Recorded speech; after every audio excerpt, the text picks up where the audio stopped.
किसानों के प्रधानमंत्री नहीं है। ये झारखंड के दुश्मनों को झारखंड के लोग जितना जल्दी पहचानेंगे उतना झारखंड का भाग्य सुनिश्चित होगा। हमारी जमीनें टाटा डिसाइड करेंगे रियल एस्टेट को बेचना है, इसलिए अगर सच में ये किसानों के प्रधानमंत्री होते तो एक नियम बनाते, और ये नियम है भी। यहाँ के लोगों की जमीनें हड़पी जा रही है। हम भारत के लोग सामाजिक, राजनीतिक, आर्थिक न्याय की बात लिखा है। हम भारत के लोग धर्मनिरपेक्ष समाजवाद का नाम लिखा है। समाजवाद, पूंजीवाद नहीं लिखा है, कहीं नहीं लिखा है। भारत के संविधान में समाजवाद लिखा है। हम भारत के लोग धर्मनिरपेक्ष समाजवाद भारत की निर्माण करेंगे। दिल्ली में बैठकर देश पर राज किया।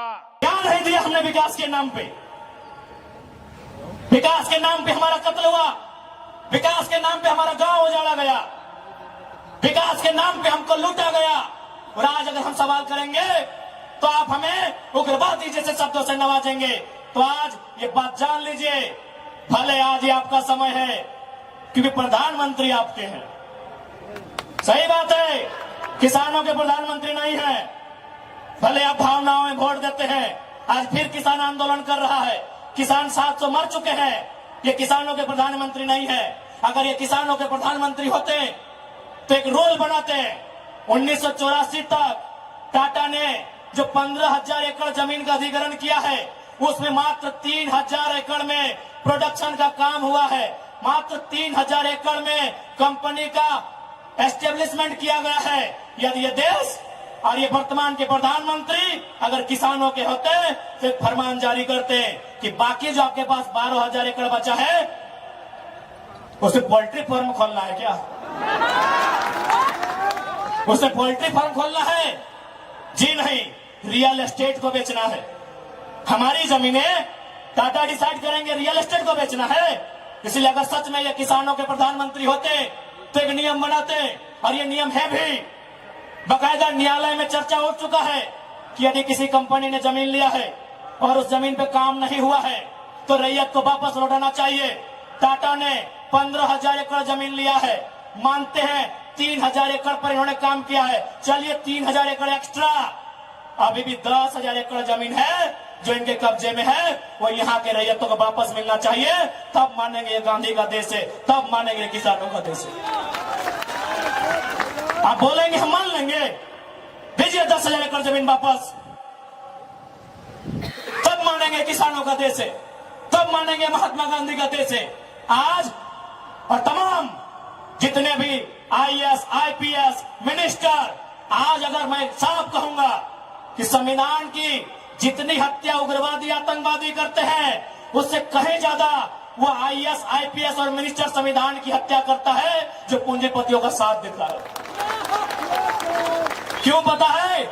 पढ़े लिखे लोग, पुलिसकर्मी भाई आप भी सुनिएगा कि आपके SP संविधान की हत्या कैसे करते हैं। हाँ, पुलिस वाली दीदी आप भी सुनिएगा कि आपके DC संविधान की हत्या कब करते हैं। भारत के संविधान को खोलिए, भारत के संविधान में प्रियम्बल आता है। प्रियम्बल में क्या लिखा है पता है? हम भारत के लोग सामाजिक, राजनीतिक, आर्थिक न्याय की बात लिखा है। हम भारत के लोग धर्मनिरपेक्ष समाजवाद का नाम लिखा है। समाजवाद, पूंजीवाद नहीं लिखा है, कहीं नहीं लिखा है। भारत के संविधान में समाजवाद लिखा है। हम भारत के लोग धर्मनिरपेक्ष समाजवाद भारत की निर्माण करेंगे। आज ये जो भी IAS, IPS अगर पूंजीवाद का पक्ष लेते हैं, नक्सली से भी बड़ा नक्सली वो IAS, IPS होते हैं। हाँ, हम सीधा ठोक के कहेंगे। बाकी SP साहब, आप चाहे तो हमारी मौत का साजिश कर सकते हैं, क्योंकि आपकी पत्नी को पूर्व में, अभी नहीं, अभी वाले नहीं, अभी वाला नया आए हैं, पूर्व वाले SSP साहब, आप चाहे तो हमारी हत्या की साजिश रच सकते हैं, रचने का आपको अधिकार है। आपकी पत्नी को टाटा के दलालों ने नौकरी जो दिया है, और ये कोई नई बात नहीं है। झारखंड राज्य में केवल गुंडों ने मौत का साजिश नहीं किया है।